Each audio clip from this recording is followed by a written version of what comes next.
একদিকে যখন ২১শে জুলাইয়ের প্রস্তুতি চলছে তৃণমূলের অন্দরে, অন্যদিকে বিজেপির পক্ষ থেকে একগুচ্ছ কর্মসূচি ঘোষণা। গণতন্ত্র হত্যা করা হচ্ছে এমনটাই দাবি এবং তারই প্রতিবাদে কিন্তু বিশেষ কর্মসূচি নেওয়া হচ্ছে।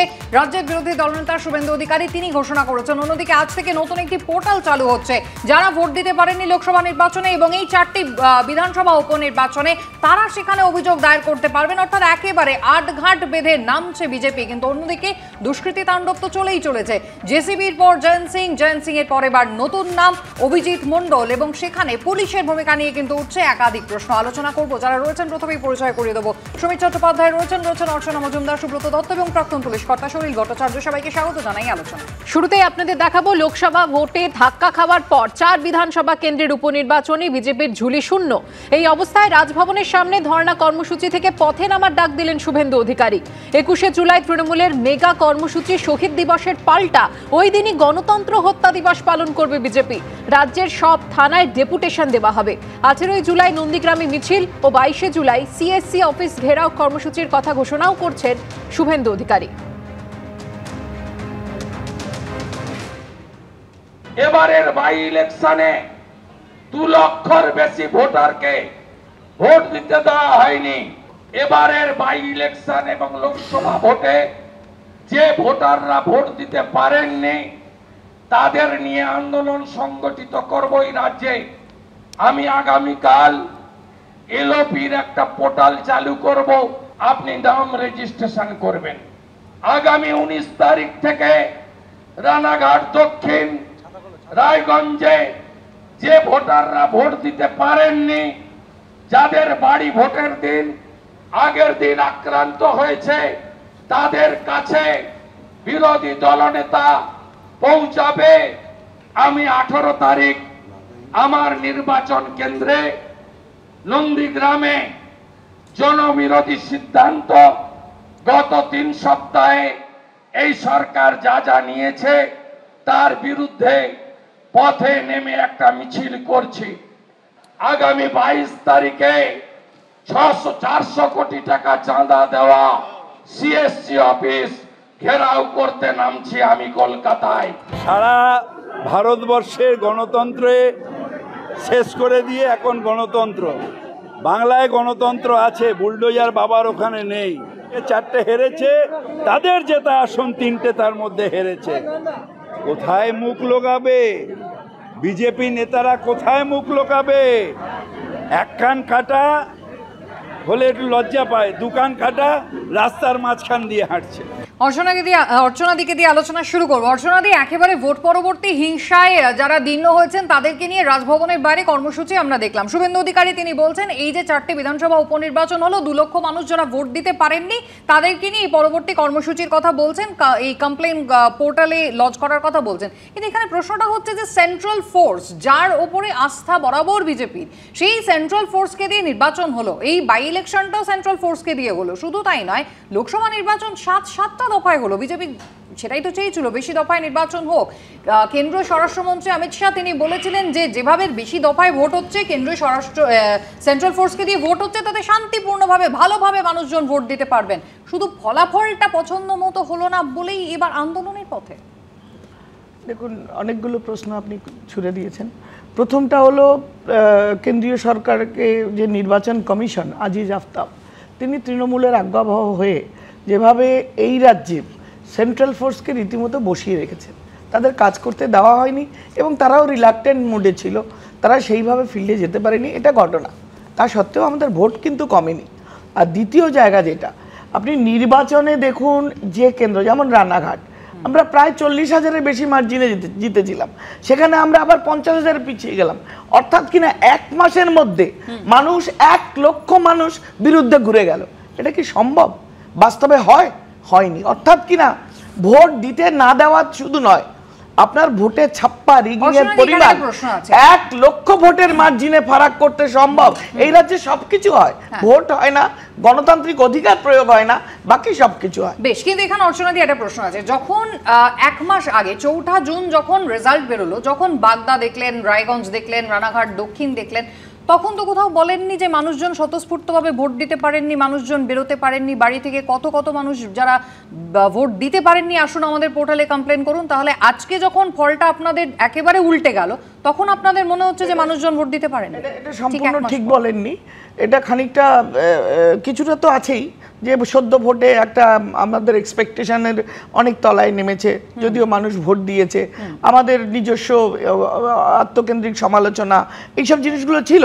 কিন্তু আমি যে জায়গাটায় দায়িত্বে বিশেষ করে আছি বসিরহাটে, সেখানে কিন্তু আমরা জায়গায় জায়গায় যেখানে মানুষ ভোট দিতে পারেনি, যেই জায়গায় ওদের গুন্ডাগর্দিগুলো বেশি হয়েছে, আমাদের পোস্টপোল ভায়োলেন্সে মানুষের উপর অত্যাচার হয়েছে, দোকানপাট বন্ধ করা, লুটপাট থেকে চাল রেশন বন্ধ করা থেকে তাদের বাড়ি গিয়ে ভাঙচুর করা এবং সব কিছু হয়েছে, সেই জায়গাগুলো প্রত্যেকটা থানা, প্রত্যেকটা এসপি, এসডিপিও, বিডিও, প্রত্যেকটা জায়গায় আমরা বিজেপির তরফ থেকে বন্ধ করেছি, প্রতিবাদ করেছি, মামলা করেছি, কিন্তু আমি সমীরদার কাছে এই জায়গায় আসবো। সমীরদা, 2 লক্ষ মানুষ ভোট দিতে পারেননি, বাই ইলেকশনে 2 লক্ষ মানুষ ভোট দিতে পারেননি এবং লোকসভা নির্বাচনও দিতে পারেননি, রাজ্যের বিরোধী দলনেতা এমনটা অভিযোগ করছে। এবার যে পোর্টাল তিনি খুলছেন, মানুষজন তারা যদি নিজেদের নাম রেজিস্টার করান, যদি লিপিবদ্ধ করান এবং সেই রেজিস্টার হওয়ার পর আশঙ্কার জায়গা দুটো তৈরি হচ্ছে। প্রথম, তারা কোথাও সামাজিক যে সুরক্ষা প্রকল্পগুলো আছে সেগুলো থেকে বঞ্চিত হবেন না তো, এবং দ্বিতীয়, কোথাও হামলা বাড়বে না তো? দেখুন, পরাজিতের আর্তনাদ থাকবে, এটাই স্বাভাবিক, কারণ গোটা সারা দেশে বিজেপি পর্যুদস্ত হয়ে গেছে, গোটা দেশের মানসিকতা বিজেপির বিরুদ্ধে গেছে এবং বিজেপি সহ এনডিএর যে ভোট অফ পার্সেন্টেজ লোকসভায় দেখবেন তাতে হচ্ছে 46% ভোট পেয়েছে, সেখানে ইন্ডিয়া জোট সেখানে 51% ভোট পেয়েছে। স্বাভাবিকভাবে এখানে মাথায় রাখতে হবে যতগুলো উপনির্বাচন 21 সালের পর হয়েছে সবগুলোতেই পর্যুদস্ত বিজেপি। আপনি যদি দেখেন মানিকতলা, বাগদা, রানাঘাট দক্ষিণ এবং রায়গঞ্জ, এখানে তো বিজেপি হেরেইছে। তার আগে যদি আপনি দেখেন ভবানীপুর, শান্তিপুর, খড়দহ, দিনহাটা, গোসাবা এবং ধূপগুড়ি নির্বাচন, সেখানেও কিন্তু বিজেপির পরাজয় ঘটেছে। এরপরে যে 6টা নির্বাচন আসছে আমরা এটাও মনে করি তার মধ্যে সিতাই আছে, মেদিনীপুর, নৈহাটি, তালডাংরা, হাড়োয়া এবং মাদারিহাট, সেটা তো অন্য কথা, সেটা তো আমরা আশাবাদী। তার কারণ একটা সেটা তো ভোট বাক্সের লড়াই। কিন্তু আমার বক্তব্যটা হচ্ছে এই 2 লক্ষ মানুষ, যে 2 লক্ষ মানুষের কথা রাজ্যের বিরোধী দলনেতা বলছেন, সেই 2 লক্ষ মানুষ যখন রেজিস্টার করবেন নাম, তখন তো তারা আইডেন্টিফাইড হয়ে যাবে। আপনি নিশ্চয়ই জানেন যে এক হাতে কোনো তালি বাজে না। আজকে যে 2 লক্ষর কথা উনি বলছেন, আমাদের মূল লক্ষ্য মানুষের পরিষেবা, মানুষের উন্নয়ন। আর বিজেপি সব সময় যে মুখে যেখানে যেখানে যা ভাষা ব্যবহার করেছে বা বলেছে, 2 লক্ষের মধ্যে কিছু শতাংশ মানুষ তো অবশ্যই বিরোধীদের ভোট দেবেন, কিছু মানুষ শাসককে দেবেন, কিছু মানুষ বিরোধীকে দিতে চাইবেন। মধ্যপ্রদেশ বলুন, তামিলনাড়ু বলুন, বিহার বলুন, পাঞ্জাব বলুন, সব জায়গাতে 2টো আসন ছাড়া, সেটা তামিলনাড়ুতেও ডিএমকে কিন্তু জিতেছে। এবং আপনি যদি হিমাচল প্রদেশে দেখেন, সেখানে কিন্তু এনডিএ একটা পেয়েছে। কিন্তু সমীরদা, সেখানে কোথাও সামাজিক প্রকল্প শাসক দলকে ভোট না দিলে কেড়ে নেওয়া উচিত বা কেড়ে নেওয়া দরকার, এমন কথা কিন্তু আবার শাসক দলের জনপ্রতিনিধিরা বলেন বলে আমরা শুনি। তার উপরে দাঁড়িয়ে তো গোটা তৃণমূলকে মানুষ ভোট দিচ্ছে না। একেবারে কিছুক্ষণ আগে আপনি বললেন সমীরবাবু যে বিজেপির পরাজিতের আর্তনাদ শোনা যাচ্ছে, কিন্তু এই বিজেপি কিন্তু প্রথম থেকে ভোট পরবর্তী হিংসা নিয়ে বারবার সুর চড়িয়েছে এবং শাসক দলকে দূষেছে। আর গতকাল শুভেন্দু অধিকারী বললেন যে রাষ্ট্রপতি শাসন নয়, এবার মণিপুরের মতো বাংলাতেও উপদ্রুত এলাকা আইন কার্যকর করা উচিত। শোনাবো।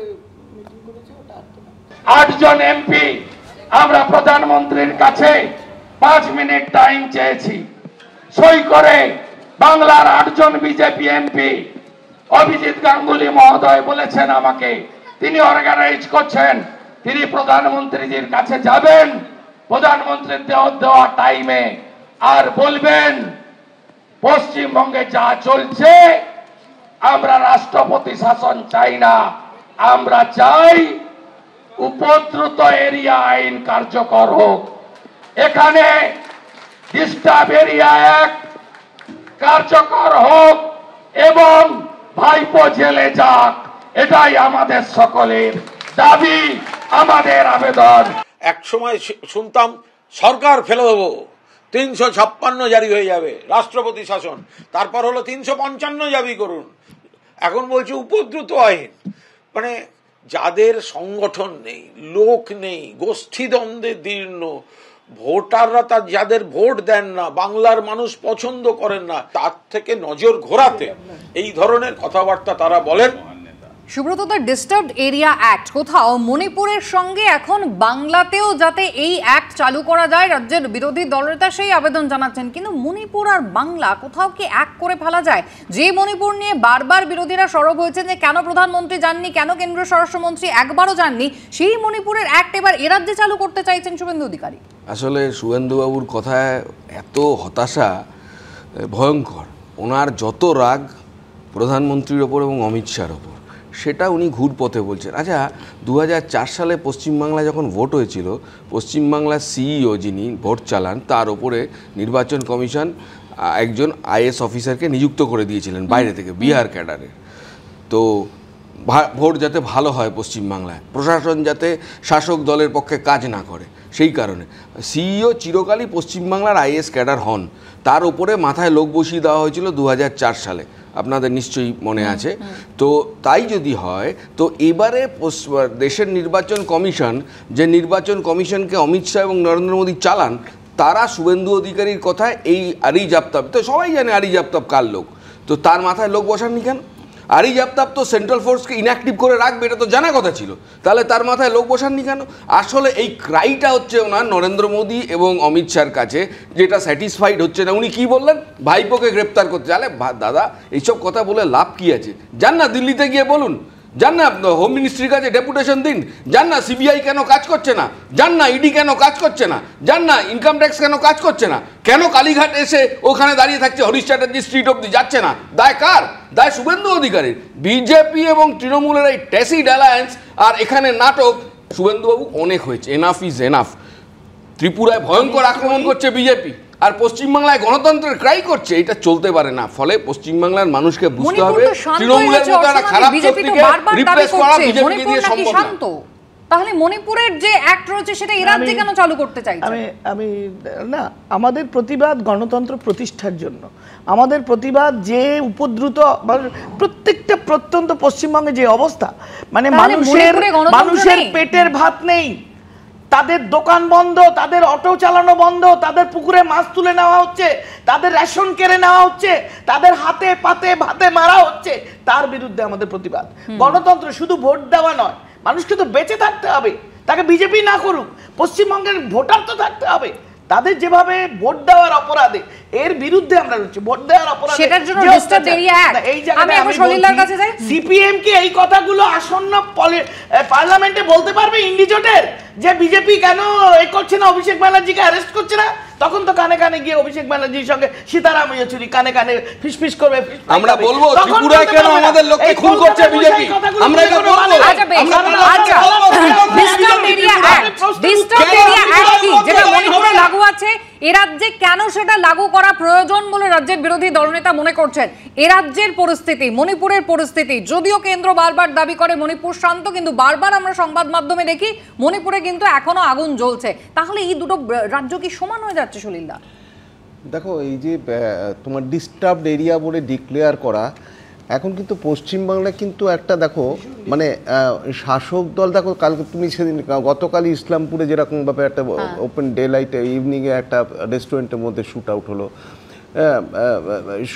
এবং সেখানে কিন্তু সেখানে ওই শাসক দলেরই কোনো একটা পরিকল্পনা চলছিল, কাকে টেন্ডার দেবে না দেবে, মানে একটা মানে খুব এত স্লপি একটা সার্কেল হয়ে গেছে, ভেনামাস সার্কেল, ভিশিয়াস সার্কেল। চারিদিকে কে কোথা থেকে কি করবে, কিছু কারোর জীবনের কোনো দাম নেই। তুমি জেসিবি দেখো, তুমি জায়ান্ট সিং দেখো, তুমি এই রানানা কে বলো দেখো, চারিদিকে কিন্তু মানে মানুষের কিন্তু জীবনের আর কোনো দাম নেই। এবং ইলেকশনে তুমি জানো, নির্বাচন, যে কোনো নির্বাচন, it generally contributes a lot of people's life. প্রচুর লোক মারা যায়, প্রচুর লোক মারা যায়, কখনো কম হয় কখনো বেশি হয়, এগুলো কিন্তু দেখেছে। তার জন্যই এটা বলা হচ্ছে যে এটাকে যদি করানো যায়, কিন্তু অত করানোটা অত সোজা নয়। এটা ডিস্টার্ব এরিয়া, যে 1958-এ বা মণিপুর, অরুণাচল, আসাম, ত্রিপুরা এবং বেশ কয়েকটা জায়গার জন্য এটা কিন্তু প্রযোজ্য ছিল। তাহলে পার্লামেন্টে পাস করাতে হবে। এবং এখন কিন্তু সে ব্যাপারে কিন্তু রাজনৈতিকভাবে কিন্তু সেরকম কিন্তু স্টেবল নয় এই বর্তমানে এই গভর্নমেন্ট। সেটা কিন্তু জোড়াতালি লাগিয়ে চড়ছে। সুতরাং যেটা বলছে সেটা কিন্তু করাটা মুখে যত বলা সোজা, কাজে কিন্তু সেটা আমি প্রতিফলন সমিতার কাছে এই জায়গায় যাবো, কিন্তু সমিতার প্রশ্নটা হচ্ছে তাহলে রাজ্যের মানুষ কিভাবে বাস করছেন? মানে রাজ্যের মানুষ একটা চরম অস্থির পরিস্থিতিতে রয়েছেন, যেখানে তাদের প্রত্যেক দিনের যে মানে নিত্যদিনের যে চলাফেরা সেটা একদিকে থ্রেট হচ্ছে, তার পাশাপাশি প্রত্যেক দিন একটার পর একটা খুনের ঘটনা, এবং লোকাল নেতারা যারা একেবারে রীতিমতো দাদা হয়ে উঠেছেন তাদের ভয় তারা দিন কাটাচ্ছেন। এতদিন আমরা রাষ্ট্রপতি শাসন শুনতাম, এবার আমরা নতুন শব্দ শুনলাম ডিস্টার্বড এরিয়া অ্যাক্ট। ভয়ের জায়গা না, কিছু ঘটনা যে ঘটেছে সামনে এসছে সংবাদ মাধ্যমে, এবং দল যে তার ব্যবস্থা নিয়েছে, সত্যি তো আমাদের মজিদ মাস্টার, তপন, শুকুর, ডালিম শেখ নেই। যদি অন্যায় কেউ করে থাকে, না আরাবুলও তো অ্যারেস্ট হয়। এখানে সোমনাথ কাউর 18 নম্বরের কাউন্সিলর, এটা একমাত্র তৃণমূল দলে যদি কিছু অন্যায় কেউ করে থাকে, আইনি ব্যবস্থা মাননীয় বলেনি উনি সমাজসেবী মাধ্যমে সমস্ত ব্যবস্থা এটা তো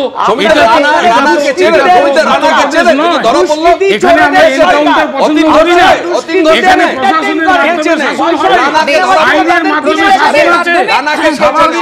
মাধ্যমে শাসন হবে। সমিতা, প্রশাসন কি কাজ করছে আমরা একবার দেখি।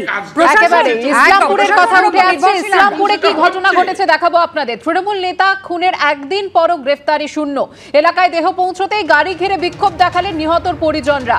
সিবিআই তদন্ত দাবি করেছেন নিহতের স্ত্রী ও তৃণমূলেরই পঞ্চায়েত সমিতির সদস্যা।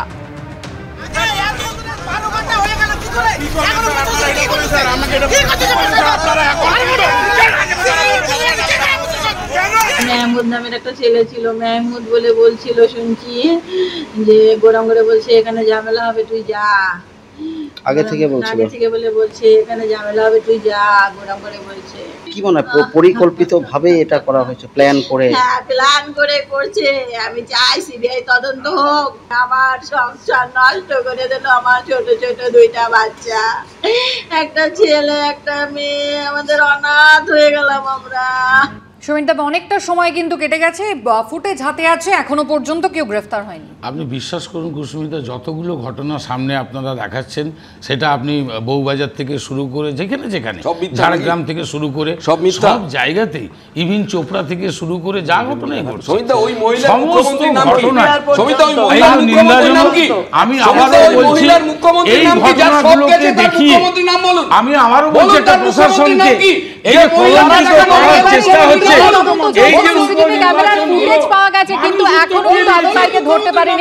বিধানসভা উপনির্বাচনে 4টি কেন্দ্রে ঘাসফুল ফুটিয়েছে শাসক দল, আর তারপরে মানিকতলা উপনির্বাচনের কেন্দ্রীয় বাহিনীর নোডাল অফিসার ও সিইওর বিরুদ্ধে বিস্ফোরক অর্জুন সিং। পাল্টা উত্তর দিয়েছেন কুণাল ঘোষ।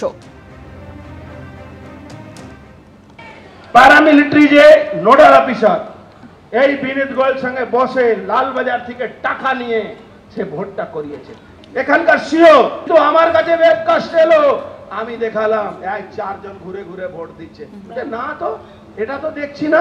কেন্দ্রীয় বাহিনী দিয়ে কারা চমকাতো? বিজেপি চমকাতো। কেন্দ্রীয় বাহিনীর কথা কারা বলতো? বিজেপি বলতো। তো কেন্দ্রীয় বাহিনীর ভরসায় রাজনীতি কে করেছে? বিজেপি করেছে। আজকে যদি কোনো বিজেপির নেতা কেন্দ্রীয় বাহিনীর বিরুদ্ধে কুৎসিত অভিযোগ করেন, সেটা সেই জওয়ানদের অপমান, তাদের হয়ে কাজ করেনি বলে এসব করছেন। যদি কিছু বলার থাকে যান গিয়ে অমিত শাহকে বলুন। অর্চনাদি, বলার সুযোগ তো আপনারাই করে দিয়েছেন। সেন্ট্রাল ফোর্স নির্ভর রাজনীতি, বারবারই বলা হয়েছে আপনারা সেন্ট্রাল ফোর্স ছাড়া নির্বাচন করাতে রাজি হননি। সামনে তো আরো 6টা বাই ইলেকশন রয়েছে, কি করবেন? এখনই তো নোডাল অফিসারের বিরুদ্ধে অর্জুন সিং অভিযোগ করছেন। না, একটা বেসিক জিনিস হলো সারা ভারতবর্ষের নির্বাচনে যেটা হয় না, সেটা বারবার পশ্চিমবঙ্গে হয়। যেখানে ভোটের নামে আপনি দেখুন 1 মাসের ব্যবধানে একটা রাজনৈতিক দল আরেকটা রাজনৈতিক দলের সঙ্গে 1-1.5 লক্ষ ভোটের মার্জিন হয়ে যাচ্ছে। কারণগুলো খুঁজতে হবে। ভোটের পার্সেন্টেজ 70-80 ভাগ থেকে 50 ভাগে নেমে যাচ্ছে। কেন? উপনির্বাচনে কেন এগুলো হচ্ছে? অর্থাৎ কিনা উপনির্বাচনে ভোট হচ্ছে না, ভোট করতে দেওয়া হচ্ছে না। কেন দেওয়া হচ্ছে না? কারণ ওখানে প্রশাসনের যে ব্যবস্থা সেটা অনেকখানি শিথিল, এবং প্রশাসন পুলিশ যেটা চায়, রাজনৈতিক দল যেটা চায়, দলদাস ইলেকশন কমিশন সেটাই করায়, এবং সেটা করানোর ফলে 4-4-এর মধ্যে 0 পায়। কিন্তু অর্চনাদি, পরিসংখ্যান তো বলে যে এবারে লোকসভা নির্বাচনে প্রথম 4 দফার পর আমরা বারবার দেখেছি যে নির্বাচন কমিশনের তরফ থেকে হিসেব সামনে এসেছে, সেখানে দেখা যাচ্ছে যে সাধারণ মানুষের মধ্যে ভোটদানের হার কমেছে। তাহলে বাই ইলেকশনও সেই একই ট্রেন্ড দেখুন, দেখা গেল। 19-এ বিজেপির একটা 18টা এমপি পাওয়ার পর থেকে যেভাবে বিজেপিকে সামনে রেখে তৃণমূল, সিপিএমকে, কংগ্রেসকে তোল্লা দিয়ে আমাদের মিটিং এর পারমিশন নেই ওরা করে যাচ্ছে, আমাদের লোকেদের বাড়িতে বাড়িঘর পোস্টপোল ভায়োলেন্স, মার্ডার থেকে শুরু করে অত্যাচার, বাড়ি ছাড়া, এত সুযোগ পাওয়ার সত্ত্বেও সিপিএম শূন্য, তারপরেও বিজেপি টিকে আছে, কারণ বিজেপিকে না দিয়ে তার সত্ত্বেও জন্ম পঙ্কজ। প্রথম হচ্ছে এটা বুঝতে হবে যে এই যে আমি ওইটা দিয়ে শুরু করি, পদ্ম পাতায় তো সাপ থাকে, পশ্চিমবাংলার মানুষের এটা বুঝতে হবে, সেই সাপের কামড় খেয়ে খেয়ে পশ্চিমবাংলার মানুষের এইরকম অবস্থা হয়েছে। ফলে এক, 2 নম্বর, হ্যাঁ ঠিক আছে, বোঝা গেছে বেলুন চুপসে গেছে লোকসভা ভোটের পর, পশ্চিমবাংলার মানুষ বুঝতে পারছে। আচ্ছা ঠিক আছে, সিপিএম এর তো ফোলেনি, আপনাদেরটা চুপসে গেছে, এবারে আমি যেটা বলছি সেটা হচ্ছে কি, এই পশ্চিমবাংলার মানুষকে এটা উপলব্ধি, ধরুন অর্জুন সিং যেটা বলছেন নোডাল অফিসার 2011-তে কি করেছিল আমরা জানি না, হঠাৎ আজকে ওর অর্জুনের মনে পড়েছে? ওর গাড়ির ড্রাইভার জানে যে বাড়ি থেকে বেরোনোর পর ওর কোন রাজনৈতিক দলের অফিসে যাবে? কেউ জানে না। ফলে এই লোকগুলো হচ্ছে গিয়ে এখন পশ্চিমবাংলার রাজনীতিতে তৃণমূল কংগ্রেসে, যে সলিলদা বলছিল একটা ভেনামাস সার্কেল, এই ভেনামাস সার্কেলের সেন্টারে আছে রাজ্যের মুখ্যমন্ত্রী। এই ভেনামাস সার্কেলকে যদি ভাঙতে হয় তাহলে ওই রকম পোষা মানে চতুষ্পদ অর্জুনের মতো, শুভেন্দুর মতো, আমি সময়টা প্রতিক্রিয়া নেব অবশ্যই, কিন্তু মানে শুধু বাই ইলেকশনে জেতার জন্য শেষে প্যারামিলিটারি নোডাল অফিসারকে টাকা নিতে হলো লালবাজারের কাছ থেকে, এমনটাই অভিযোগ। বিনীত গোয়েলের সঙ্গে তিনি বৈঠক করেছেন অর্জুন সিং, যিনি প্রাক্তন তৃণমূল নেতা ছিলেন, যিনি আবার ফিরে গিয়েছেন বিজেপিতে, তিনি এমন অভিযোগ করছেন।